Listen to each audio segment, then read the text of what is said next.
Welcome back, everyone. I am here with Shirley, who has a spring planting project inspired by the Hallmark Channel original Spring Fever movie, True Love Blooms, starring our good friend Sarah Rue, who was just here yesterday, of course. It's premiering this Saturday at 8/7 Central right here on Hallmark Channel.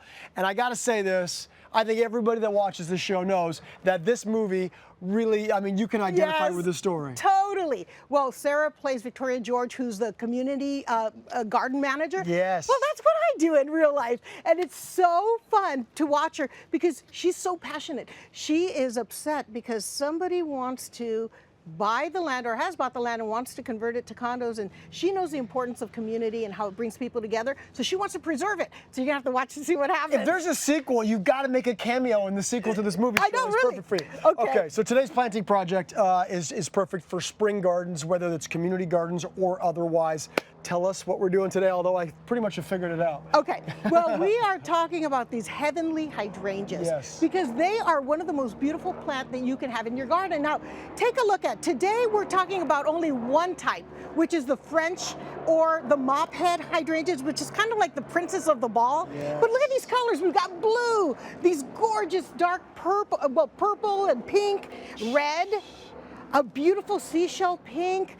We got white, we've got green. They're so beautiful. The colors are so vibrant. Yes, and here's the thing though. Okay. They need a specific soil acidity, the pH level. Needs to be on the acid side. Okay. So today I'm gonna show you how we're gonna test the soil. I took a little bit of a sample here and I added water. Yep. And the pH goes from 0 or 1 to 14, 7 is neutral. Yeah. The hydrangea needs to be in the neutral if it's a pink or white one, but I want to turn ours blue today. I'm going to show you how to do that, and it needs to be lower than 7, and we have a neutral. How crazy is that? That depending on the pH, the acidity of the soil, you can actually plant, which is what we're doing today. Yeah. We're going to plant pink hydrangeas, but Yes. ultimately, if we adjust the soil, they will turn blue. So how do we go about doing It has everything to do with the pH level. So when you plant your hydrangea, you want to make sure that you mix in, first of all, if you give me the first one here. This guy here? Yes, I am adding a little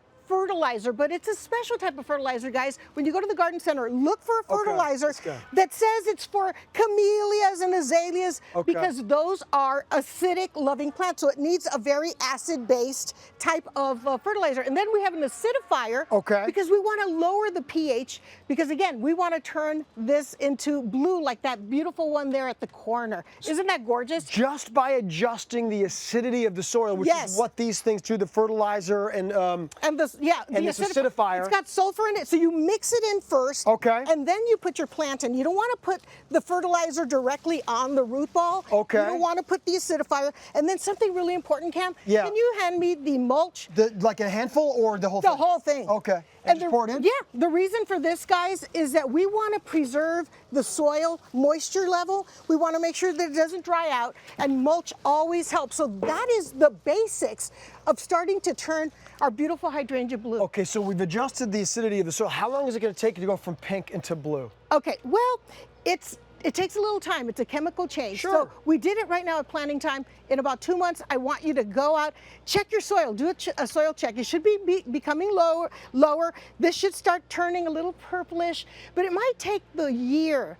But these are perennials. So next year, keep the every 2 months during the growing season, and you will slowly be altering the chemistry of the soil and have blue hydrangeas. It's like a chemistry experiment in your own I know, yard. it's so fun. Okay, so then, well, once you make these adjustments to the soil, you add the things. So does that mean the soil will remain acidic from that point on, or does it adjust? Does it change? Well, it could go back up to 7, that neutral number. But again, we don't want it to be neutral. We want blue. So we want it to be around 5.5 on the pH.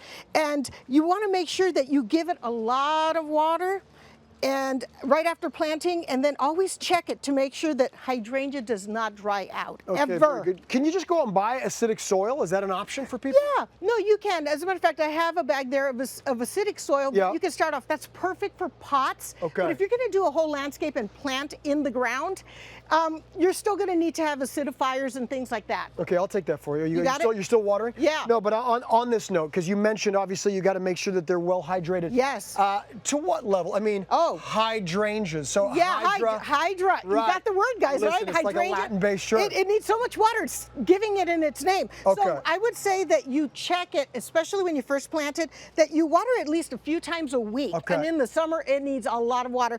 And you don't want it to wilt. Okay. That's a bad sign. So then on that note, I mean, Yeah. sort of in line with that, Yeah. then, you don't want to put it out in a hot, like bright sun no. because they'll dry out very quickly. Not only will the hydrangea dry out in very, like sun exposure. Yes. It also gets sunburned. Look at this poor little leaf, guys.